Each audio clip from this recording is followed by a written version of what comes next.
지난 주간에 우리가 사는 바로 아래 오레곤주에서 대학교 안에서 일어났던 끔찍한 총기 난사 사건을 여러분도 뉴스에서 들으셨을 겁니다. 특별히 이번 사건은 미국에서 언제나 총기 사건이 일어나지만 또다시 우리 그리스도인들을 향한 무차별한 공격이었다는 것입니다. 이 아이가 학생들을 다 엎드리게 해놓고는 한 사람씩 이렇게 세워서 너 그리스도인이야? 그러면은 대답을 예라고 하면은 그 자리에서 머리에다 바로 총을 쏴서 조금 있으면 하나님 만나겠구만 이러면서 죽였습니다. 그리고 대답을 못하고 머뭇하고 있는 아이들은 죽이질 않고 다리에다가 총을 쐈어요. 그래서 그 애들은 부상을 입혔고 그리스도인들은 전부 머리에다가 총을 쏴서 현장에서 다 죽인 사건입니다. 이런 사건들이 우리 미국 땅에서 일어나고 있는 것들을 어제 오늘 일이 아니지만 우리가 주목해서 봐야 합니다. 결코 이 땅에서 일어나는 모든 일들은 참새 한 마리가 땅에 떨어져 죽는 것에서부터 시작해서 풀 한 포기가 나고 지는 것까지도 하나님의 섭리에 벗어나서 일어나는 일은 없습니다. 미국 땅이 어떻게 변해가고 있는가를 우리가 보게 되는 것이고 우리 그리스도인들이 어떻게 정신을 차리고 살아야 되는가를 잘 깨닫게 해주는 그런 사건들입니다. 그들의 가족들과 또 사랑하는 자녀들을 잃은 부모님들이나 친구들에게 정말 주님의 위로와 믿음의 굳건한 소망이 있기를 우리가 기도해야 되겠습니다. 오늘은 지난 시간에 이어서 그리스도인의 보화 찾기라는 제목으로 말씀 선포합니다. 예수 믿는 사람 이 세상에 살면서 버킷리스트는 하나뿐이라고 제가 말씀을 드렸습니다. 그걸 잘하면 그 다음에 보화 찾기로 넘어가게 되는 것이기 때문에 그렇습니다. 그걸 못하면 이 다음 말씀이 연결이 안 돼요. 삶이 연결이 안 되고 답이 절대로 나오지 않는다는 것입니다. 보물 얘기하거나 보화 찾는다 그러면 우리는 어렸을 때 소풍 가가지고 보물 찾기 해봤죠.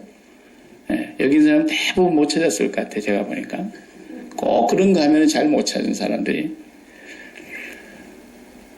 애들 동화책에나 나온 얘기 같고요.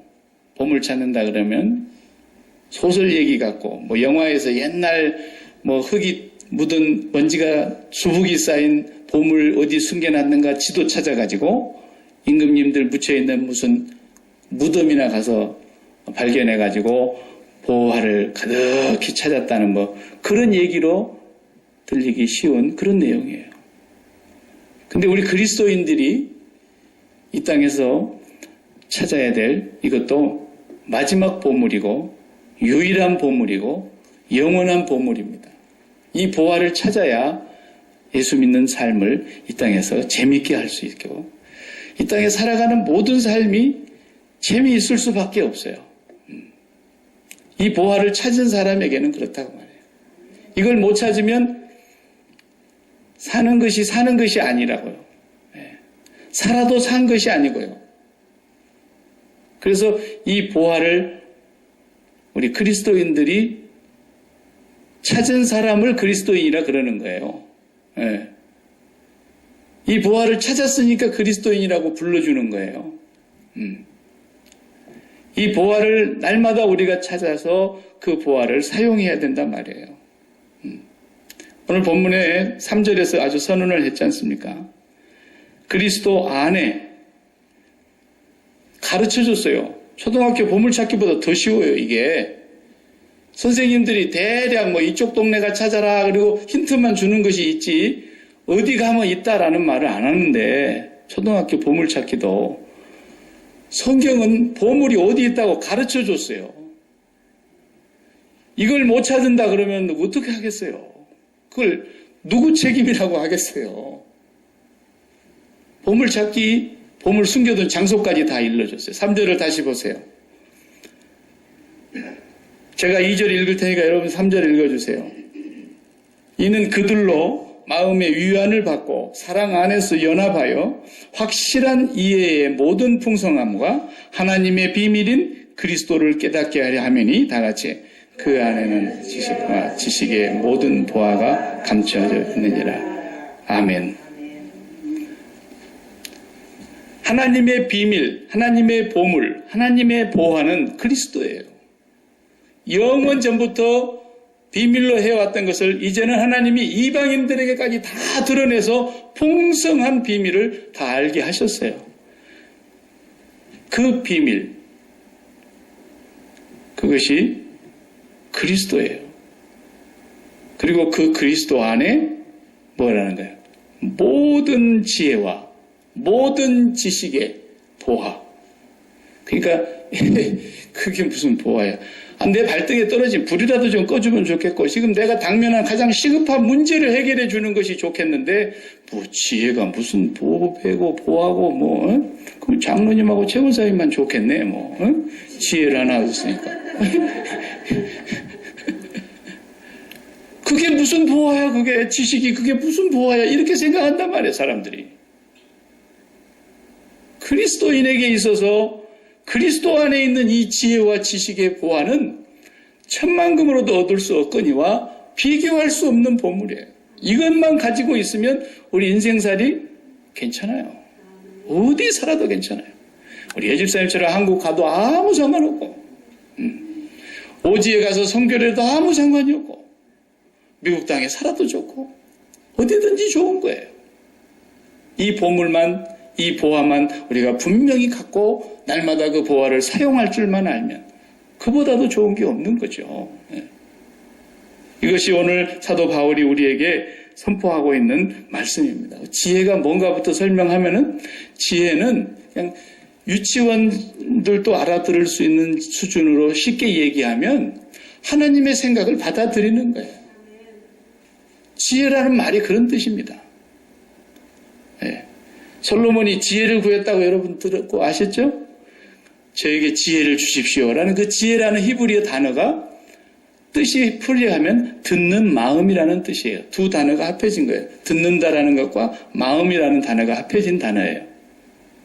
하나님 저에게 듣는 마음을 주십시오, 그 말이에요. 그러니까 하나님께서 말씀해 주시는 걸 내가 듣지 않고는 아무것도 못하겠습니다라는 뜻이에요. 그래서 나는 어린아이오니 출입을 할 줄 모릅니다. 사방을 구분을 못한다는 거예요. 그러니까 길을 모르는 사람이 가서 물어봐야지. 아니 심지어 속담이 아는 길도 물어서 가라는데 길도 모르면서 물어보지도 않는다 그러면 이건 길이 없는 거예요. 그런데 솔로몬은 저는 길을 모릅니다. 어린아이입니다. 좌우를 분별할 줄을 모릅니다. 그리하오니 하나님 저에게 듣는 마음을 주십시오. 그때 그 듣는 마음, 지혜. 그러니까 백성들을 살피고 백성들을 섬기고 백성들을 하나님의 뜻대로 잘 다스리는 왕이 돼야 되겠는데 그 백성들에게 하나님의 뜻이 무엇인가를 알려주는 게 지혜란 말이죠. 그래서 솔로몬이 그 지혜를 받으니까 백성들이 가지고 온 모든 송사의 문제로부터 시작해서 백성의 곤란한 문제를 다 풀어줬어요. 왜? 하나님께로부터 들었으니까. 답이 다 나왔어요. 그럼 우리가 그 지혜를 가지면, 지혜라는 말을 조금 더 수준 높게 해석을 해보면 무슨 말이냐면, 우리가 사람과 사람이 서로 부딪히고 얽히고 살아가고 상대하면서 살아가고 사람이 살아가는 속에서 환경을 만나고 원치 않았던 뜻밖의 사건들을 만나고 모든 것을 다 통틀어서 그것이 하나님의 생각이 무엇이냐, 이 상황 속에서, 이 사건 속에서, 이 사람과의 만남 속에서 하나님의 생각과 뜻이 무엇인가를 알고 그걸 해석하는 게 지혜라고 말해요. 이 해석은 무엇을 근거로 해석하느냐가 첫 번째예요. 가장 정확한 해석은 가장 최고의 존재의 근거를 두고 해석을 해야 해석이 가장 정확한 거예요. 그래서 TV 프로그램을 이렇게 보다 보면은 건강 관련 이제 프로그램을 하는다면은 건강한 삶을 살기 위해서 오늘은 내과에 관련된 내용이다. 그러면 내과 전문의를 모시는 거예요. 한 두세 분 모셔다 놓고 패널들도 앞에 앉혀놓고 그리고 시청자들이 보는 그 TV 프로그램을 보여주면서 많은 경험들을 얘기하고 이런저런 얘기를 다 하고 나서 사회자는 전문가이신 내과의원 아무개 박사님께 여쭤보겠습니다. 그 양반이라고 해서 다 알게 하겠습니까만은 그래도 전문가라는 거예요. 그 부분에 있어서는. 그분의 얘기를 다 들어보니까 그분의 해석이 맞는 거야. 왜? 적어도 그 부분에 있어서는 그분이 지존이다 이거죠. 네. 그래서 그분을 중심으로 해서 해석을 받아들이는 겁니다. 그러니까 무엇이 나의 마음속에 최고의 존재냐, 최고의 가치냐라는 것을 근거로 해서 해석이 되어질 때 바른 해석이 되는 거예요. 그 사람 마음속에 돈이 최고의 가치야. 나에게 있어서 돈이 최고의 존재야. 이런 가치관을 갖고 있는 사람이 인생을 해석한다고 해보세요. 가난한 사람은 다 실패자로 보이는 거고 가난한 사람은 사람도 아닌 것처럼 보이는 거예요. 이게 올바른 해석이겠습니까? 틀린 얘기죠. 이 땅에서 지존의 존재, 최고의 존재, 그분에 관련하여 해석할 때만 정확한 해석이 나오게 되어 있는 거예요. 땅의 해석도 그 부분의 전문가를 모셔다 놓고 핵물리학자를 모셔다 놓고 핵에 대한 얘기를 얘기할 때 그분의 얘기를 통해서 해석해야만 정확한 해석이 나오는 거예요. 그렇기 때문에 그리스도인에게 있어서 지고의 지혜는 만물 위의 교회의 머리가 되시고 이 만물을 지으신 예수 그리스도를 통해서만이 해석돼야 된다는 말씀이에요. 그 예수 그리스도를 통해서 그분을 근거로 해서 해석하지 않는 모든 지혜와 지식은 다 헛소리입니다. 그런 줄만 아시면 정답이에요.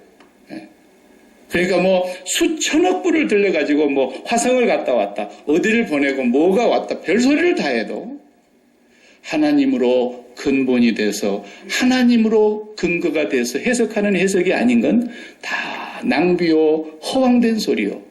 우리에게는 그냥 생소하기 때문에 한번 쳐다보는 것뿐이지 맞는 얘기가 없어요. 없어요. 우리는 오직 그를 위하여 존재하고 있고 그분이 지으셨고 그분의 것인 만물의 머리가 되시고 만물의 으뜸이 되시고 하나님이 모든 충만으로 그리스도 안에 거하게 해놓으신 그 그리스도 안에 모든 지혜와 모든 지식의 보화가 감추어져 있다 이거예요. 그 그리스도 안에 그분을 통해서 그분 안으로 들어가서야만 올바른 해석이 가능하기 때문에 돈이 많이 있습니까? 그렇다고 성공했습니까? 아니에요. 아직 해석할 수 없어요. 그리스도 안으로 들어가서 보기 전까지는. 그 사람이 가난합니까? 그 사람이 병들었습니까? 그것도 행복이냐 불행이냐를 해석해낼 수 없어요. 그리스도 안으로 들어가기 전까지는. 그래서 사도 바울이 못 고치는 병이 걸린 거예요. 하나님이 아예 안 고쳐주시겠다는 거예요. 자기가 지나가서 안수하고 기도하는 사람들의 병은 고쳐주시더니 정작 자기 병은 안 고쳐주시는 거예요. 사람들이 그 병 들어서 고통당하는 모습을 보면 성도들이 시험 들 거라 그랬어요. 시험 들 정도라 해서 갈라디아서를 읽어보면 내 몸에 너희들에게 시험이 들 만한 것이 있었다 이거예요. 그런데도 여러분들이 나를 하나님의 천사와 같이 대접해 줬지 않느냐. 갈라디아 교회에 고마워서 그 얘기하는 거예요. 근데 그 양반이 그렇게 못 고치는 병을 갖고 있는데 이게 불행입니까? 행복입니까? 해석할 수가 없는 거예요. 전능하신 하나님, 그분을 근거로 해서 해석하지 않은 한 올바른 해석은 없어요. 그러니까 그분이 병들어서 다 죽어가게 생겼어도 나는 약한 것을 자랑하노니 나의 곤란을 기뻐하노니 이렇게 말하고 있는 거예요. 왜? 이게 성령으로 말미암아 하나님께로 받은 은사이기 때문에. 그래서 지식의 은사, 지혜의 은사 그러잖아요. 이건 안다고 되는 게 아니에요. 인정한다고 되는 게 아니에요. 성령으로 말미암지 않고는 도무지 해석할 수 없는 하나님의 은사인 거예요. 저마다 자기들의 인생을 해석하고 싶을 거예요. 나아가 나의 인생을. 근데 그 인생을 해석하려면 내가 최고의 가치와 연관되어서 해석해야 된다는 전제를 잃어버리면 안 되는데 그것이 세상적인 가치로 가지고 해석한다면 내 인생 별거 없잖아요. 그죠? 네. 그런데 바울은 아무것도 없이 묶여있는 몸인데도 왕 앞에서 당신은 나와 같이 되기를 바랍니다. 한 가지만을 빼놓고는 내가 이렇게 묶여 있는 것을 빼놓고는 나와 같이 되기를 바랍니다. 이게 어떻게 그런 해석이 나오냐는 말이에요. 예? 전능하신 하나님을 근거로 해서 지극히 높으신 존재를 중심으로 해서 이 모든 상황을 해석해낼 수 있는 것, 이게 지혜의 은사라고 말해요. 그러니까 성경을 보면 그런 은사를 받은 분들이 다 하나님의 일을 했지 않습니까? 12명을 똑같이 보냈는데 똑같이 보고 똑같이 40일 동안 정탐했는데 10명은 우리는 죽었다. 우리는 걔들 밥이더라, 밥. 와, 그 아낙 자손들 그 네피림을 보니까 그 자이언트 엄청난 키에다가 걔네들이 어디서 이런 메뚜기 같은 것들이 굴러 들어왔나 아마 우리는 그렇게 보였을 것 같더라. 10명이 그렇게 해석을 하는 거예요. 그게 얼마나 실용적이고 실제적이고 얼마나 객관적으로 정확한 해석입니까? 그렇잖아요. 그런데 두 사람은 다른 해석을 내놓는 거예요. 야, 그들은야 하나님이 우리를 밥상으로 내준 밥이더라, 밥. 응? 우리가 먹어야 될 밥상이더라는 거예요. 어떻게 그런 해석이 나와요? 너무나 허황된 해석이 나오지 않습니까? 그런데 누구 해석이 맞았어요? 두 사람의 해석이 맞았어요. 왜 그래요? 지극히 높으신 하나님과 관계해서 해석했기 때문이에요. 똑같이 다 이스라엘 백성들이 만군의 주 여호와 하나님 이렇게 믿고 있죠. 사울 왕도 그렇게 믿고 있고 사울 왕의 군대도 그렇게 믿고 있고 다윗 그 사람도 그렇게 믿고 있고 그런데 똑같이 입으로 시인은 했지만 막상 골리앗이 앞에 딱 나타나니까 다 그냥 오금이 저려가지고 수족이 달달달 떨고 있는데 다윗 하나만 그걸 어떻게 해석을 합니까? 아니 저런 할례 받지도 못한 것이 넌 오늘 공중에 새 밥으로 내가 줄 거야. 이렇게 해석이 나오는 거예요. 왜? 가장 높으신 분과 관련해서 해석을 해내기 때문에. 바로 그 말이 무슨 말이에요? 오늘 신약으로 와서는 그리스도 안으로 들어가야 된다는 뜻이에요. 이 세상의 해석은 그리스도 밖에서는 나름대로 뭐 전문가들이 다 해석을 해내죠. 자기 분야가 전문가라고. 그러나 그리스도 안으로 들어가지 않고는 하나님이 주시는 지혜는 없는 거예요. 그리스도 안으로 들어가서 이 세상을 볼 때에 바른 해석이 나올 수 있고 그것만이 성령이 주시는 은사인 거예요. 요셉이 자기 인생을 해석하는 거 보세요. 기가 막힌 해석이 나와버리는 거예요. 형님들은 벌써 해석을 해보니까 우리는 이제 죽었다는 거야. 그런데 형님들 무서워하지 말고 근심하지 마십시오. 형님들이 나를 판 것이 아니라 하나님께서 우리 민족을 살리시려고 형님들 앞서서 저를 보내신 것입니다. 이거 보세요. 지극히 높으신 분과 그분 안에 들어가서 해석해내는 것은 이렇게 놀랍단 말이에요. 우리 자녀들의 인생을 우리가 어떻게 해석을 해내요? 내 인생을 내가 어떻게 평가할 수 있어요? 전능하신 하나님 안에서 예수 그리스도 안에서 들어가서만이 그 지혜로 성령의 은사로 나의 삶과 자녀들의 삶과 내가 만나는 상황과 사건들을 해석해내는 거예요. 이거 얼마나 큰 보화입니까? 이 보화를 가지면 다 가진 거라는 거예요. 그리스도 안에 비밀이 다 감추어져 있다는 거예요. 그것을 캐내려고 생각하지 아니하고 날마다 그리스도 밖에 있는 가치를 가지고 평가를 해내니까 그리스도인들이 맥을 못 주고 기가 죽어서 어깨를 못 피는 거예요. 네. 적어도 사도 바울처럼 왕에게 끌려가도 왕 앞에서 그렇게 당당해야 되지 않겠습니까? 예수님의 제자들은 아직 믿음이 온전치 못했을 때 그리스도의 부활을 경험하지 못했고 아직도 성령이 오시지 않은 그 상태에 놓여 있을 때 그냥 예수님이 제자로만 뽑아가지고 데리고 다니니까 풍랑을 만나는데 얼마나 떠는지 주여 우리가 죽게 된 것을 왜 안 돌아보십니까? 꼭 우리 자신의 모습을 보는 것 같잖아요. 근데 주님은 풍랑이 애기들 잠재우는 요람처럼 느껴지는 것처럼 주무시고 계시는 거예요. 주무시고.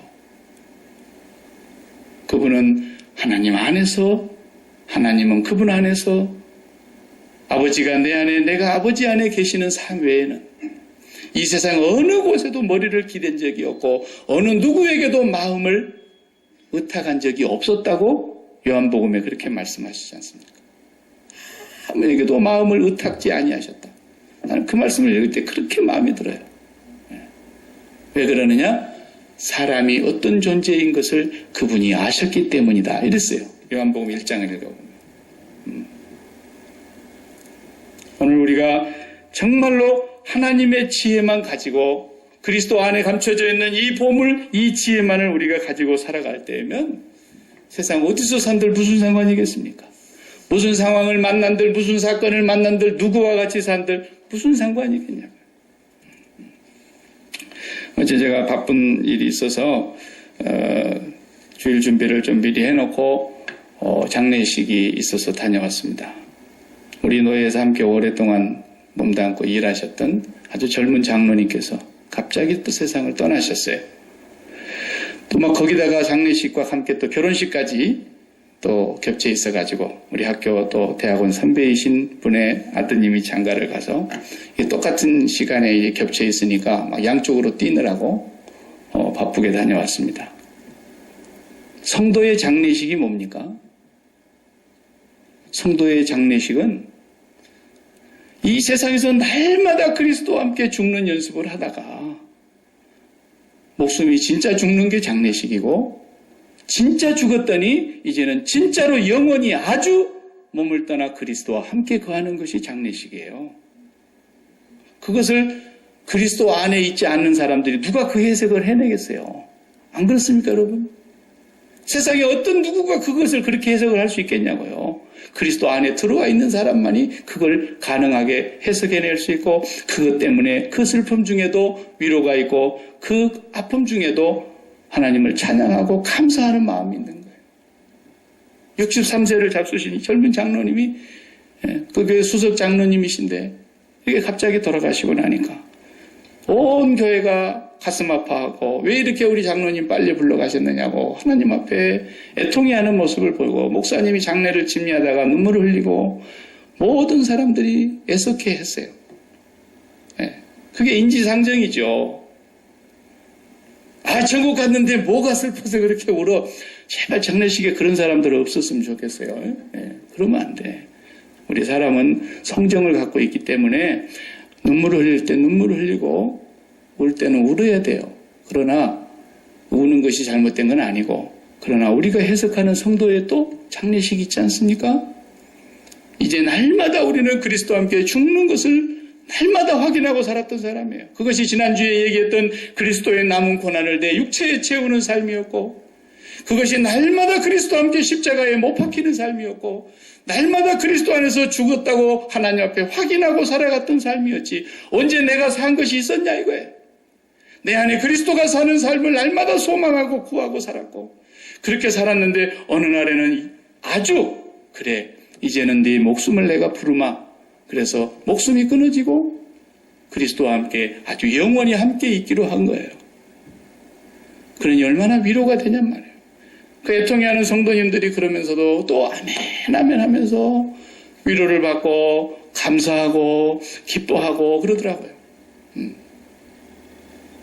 성도의 결혼식이 뭡니까? 결혼식이 그냥 우리 둘이 살 테니까 이제 오해하지 마시오. 그런 얘기가 아니잖아요.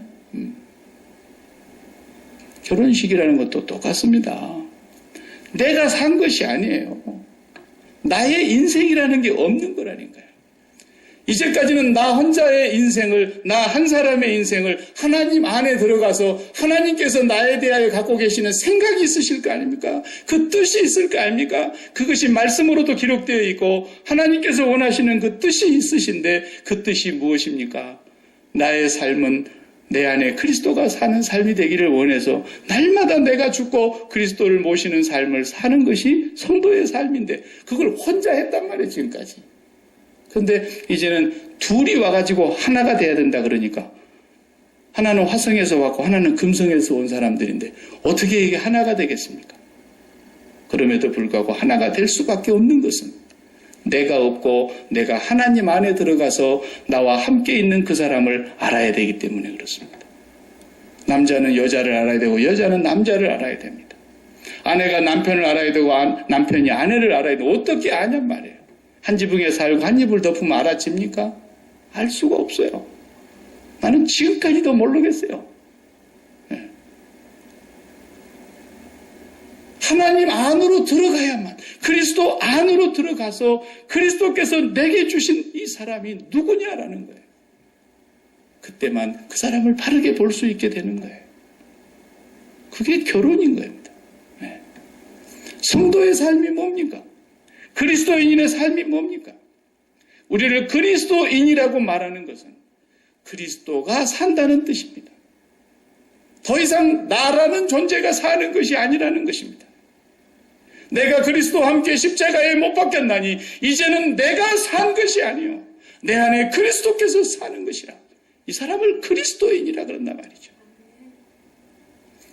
그래서 내가 죽음으로써 그리스도 안으로 들어갔을 때 그리스도 안에 있는 하나님의 모든 충만하심이 그 안에 다 감추어져 있는데 그것이 지혜와 지식의 보물들이더라는 거예요. 엄청난 보물이 그 안에 다 있어요. 거기서 해석되어지면 끝이지 뭐가 다른 게 필요합니까? 거기서 우리 자녀들의 삶을 해석해내는 거예요. 그분 안으로 들어가서 나의 인생을 해석해내는 거예요. 그분 안으로 들어가서 내 몸의 질병과 내 몸의 사건과 내가 만나는 환경을 다 해석해내는 거예요. 그러면 더 이상 뭐가 필요하죠? 우리가 이 비밀, 이 보화를 하나님께서 주셨다는 말씀입니다. 우리가 뭘 캐내야 되겠습니까? 일생토록 캐내면서 매일매일 캐내야 될 것이 뭐겠습니까? 그리스도 안에 감추어져 있는 이 하나님의 지혜의 보물, 지식의 보물, 이걸 캐내자는 거예요. 지식까지는 제가 다 오늘 말씀을 못 드리겠어요. 너무너무 분량이 컸어요. 지식은 그냥 간단히 얘기하면 하나님의 말씀인데 이 성경 말씀에 감추어져 있는 그리스도 안에 있는 비밀들, 성경이 다 해석되어지는 거예요. 성경 말씀이 꿀송이처럼 달아지는 거예요. 그때부터. 얼마 전에 제 후배가 저한테 간증을 하는데 그래요. 그 목사님 따님이세요. 그런데 예전에는 내가 목사님들의 설교를 듣고 은혜를 받으려고 목사님들의 설교를 그냥 드립답하고 어떤 목사님 설교 잘한다 그러면 그 사람 설교를 그냥 1년치를 그냥 갖다 놓고 듣고 그랬는데 어느 날인가 설교가 귀에 안 들어오고 성경 말씀이 들어오는데 성경 말씀이 시편의 119편에 말씀하신 대로 내 입에 송이 꿀보다도 더 다나이다. 이 말이 무슨 말인지 이제 실감 난다고 그래요. 성경을 읽는 것이 그렇게 꿀송이처럼 달다는 거예요. 그러면서 해석이 되어지기 시작하는데 이게 지식의 은사라는 거거든요. 그리스도 안에 감추어져 있는 이 지식 너무너무 놀라운 거예요. 그러니까 성경의 기자들이 다 이 지혜와 지식의 은사를 받은 분들이거든요. 예수 그리스도를 처음에는 몰랐던 거예요. 날마다 이렇게 귀한 말씀을 하시니까 받아 적어야지 그러고서 따라다니면서 적은 게 아니에요. 복음서는. 그리스도께서 죽은 뒤에도 절망에 빠져 있었던 제자들이었고 살았다고 하는데도 의심했던 제자들이었는데 오순절에 성령이 강림하고 나서부터서 그들은 예수님에 대해서 새로운 해석이 시작이 됐던 거예요. 예수님을 다시 보게 됐던 거예요. 도대체 이분이 누구냐? 그래서 창세기서부터서 소개하고 있는 이 예수 그리스도, 모세가 증거했던 이 예수 그리스도, 그분을 다시 쓰게 됐던 거예요. 그래서 출생부터서 거슬러 올라가는 거예요. 어느 시골댁이 소년이었던 이 사람이 오늘날 이 나라의 대통령이 됐다고 당선이 되면은 그 당선된 대통령의 일생을 태몽부터서 얘기하지 않습니까? 그런 것처럼 성령이 임해서 제자들이 예수 그리스도를 해석해 내기 시작하는데 이분이 바로 만물의 주인이시다 말이에요. 이분이 우리의 구원자이시며 모든 만물과 모든 것의 으뜸이 되신 분이며 하나님의 모든 충만하신 것이 그리스도 안에 감추어져 있으며 그리스도 안에 모든 빛, 모든 보화, 그것이 바로 지혜와 지식이더라는 거예요. 예수 그리스도 안으로 들어가지 않으면 성경이 해석이 안 된다니까요. 우리 권사님이 저쪽에 글을 하나 달자고 성구를 하나 부탁을 한다 그래서 성구를 제가 기독교 서점을 웬만한 데를 다 뒤졌어요. 인터넷으로. 근데 달만한 게 사실 몇 개 없어요. 무슨 얘기냐? 다 성경인데. 내 시작은 미화가였으나 내 나중은 심히 창대하리라. 그러고 액자 하나 딱 해놓고. 근데 그 말이 누가 한 말이에요? 하나님이 한 말이에요? 아니면 욥이 한 말이에요? 하나님이 죽이려고 했던 욥의 친구들이 한 말이에요. 어떤 상황에서 한 말인가를 가만히 들여다보면 말도 안 되는 소리를 한 소리거든요. 그래도 이 세상의 가치를 두고 모든 성경 말씀을 보면 하나도 안 풀리는데 그 말씀이 보이는 거예요. 왜? 사업에서 부자 되고 돈 많이 벌고 성공하는 것이 세상의 가치이기 때문에 그 말이 눈에 쏙 들어오는 거예요. 그래서 액자를 만드는 거 아니겠습니까?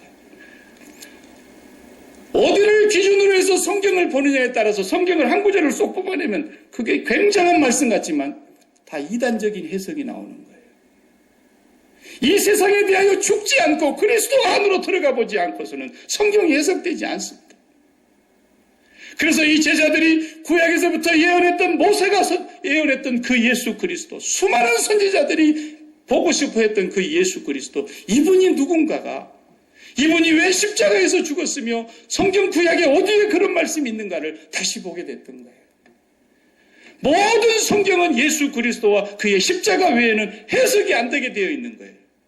그래서 사도 바울이 구약을 통달한 사람이지만 나는 그리스도와 그의 십자가에 못 박힌 것 외에는 아무것도 알지 않기로 작정했노라 그랬더니, 유대인들은 표적을 구하고 헬라인들은 지식을 구하지만은 우리는 십자가에 못 박힌 그리스도를 전하니 헬라인에게는 미련한 것처럼 보이고 유대인들이 볼 때는 거치는 돌이 될 것이지만 우리 믿는 자들에게는 하나님의 지혜요 하나님의 능력이니라. 누가? 그리스도가. 그 그리스도 안에 모든 것이 다 있다는 것을 알게 됐던 거예요. 그리스도 안으로 들어가야 구약이 해석이 되고, 그리스도 안으로 들어가야 하나님의 나라가 바로 보이고, 그리스도 안에 들어가야 성경이 다 해석되는 거예요. 성경 구약 창세기부터 계시록까지 십자가를 빼고 해석하는 모든 해석은 이단이에요. 사도 바울이 한 말이에요. 그래서 마르틴 루터도 날마다 우리는 그리스도 안에서 죽어야 하는, 매일 세례를 받아야 됩니다. 그래서 세례의 예식은 한 번 하는 거지만 날마다 죽어야 됩니다. 그래서 데일리 베프티즘이라는 얘기를 쓴 거예요. 사도 바울은 나는 날마다 죽노라 선언하고 있는 거예요. 그분 안으로 들어가기 위해서는 죽음을 거치지 않고 못 들어가기 때문에, 그분 안에 들어가지 않고는 지혜와 지식이 있을 수가 없기 때문에 오늘 우리는 날마다 이 성찬 예식을 행하면서 오늘 또 우리가 그리스도 안에서 이 세상에 대해 죽은 자임을 확인하는 거예요. 여러분이 지금 당장의 발등의 불을 해결하고 하려고는 그 문제에 대해서 오늘 죽었다고 복창하고 이 떡과 잔을 받으셔야 돼요. 그리고 그 문제에 대해서 죽고 그 문제를 해결하려고 하지 말고 그 문제의 해답을 가지고 계시는 모든 지혜와 지식의 비밀을 갖고 계시는 그리스도 안으로 들어가셔야 돼요. 거기서부터서 여러분의 인생이 해석되어지고 앞으로 여러분이 만날 모든 상황이 다 해석되어지고 요셉이 자기 인생을 해석하는 것처럼 해석되어지는 것이고, 12정탐꾼 중에서 10명 중은 다 잘못된 해석을 했지만 두 사람처럼 올바른 해석이 되어서 앞에 있는 네피림 같은 장사 같은 사람들이 보이는 눈이 다 내 밥으로 보이는 것이죠. 다윗이 그 고백을 하는 겁니다. 주께서 내 원수의 목전에서 내게 상을 베풀어 주시고 한 상 받은 거예요. 원수가 내 앞에 있는데도 원수가 없어져서 상을 받은 게 아니라 이 원수가 산지에 걸려서 자기를 죽이려고 하는데도 원수 앞에서 상을 받고 있다고 밥상으로 생각했단 말이에요. 그 해석은 성령으로 말미암아 그리스도 안에 들어갈 때만 가능한 거예요. 오늘 우리가 날마다 매일 세례를 잊지 말고 살으셔야 돼요. 문제를 해결하려고 문제를 붙들고 기도하는 것은 아니에요. 그 문제에 대해서 죽고 그리스도 안으로 들어가시면 하나님이 여러분과 저에 대한 놀라운 비밀과 여러분과 저를 향한 하나님의 놀라운 계획들을 갖고 계시는 그 생각을 깨닫게 되는 순간부터 이제 내 앞에 모든 여리고성은 밥으로 보이는 것이고 골리앗이 내 상으로 보이는 것이죠. 돌로 치는 스데반을 치는 그 원수들이 용서해야 될 사람, 불쌍히 여겨야 될 사람으로 보이게 되고요.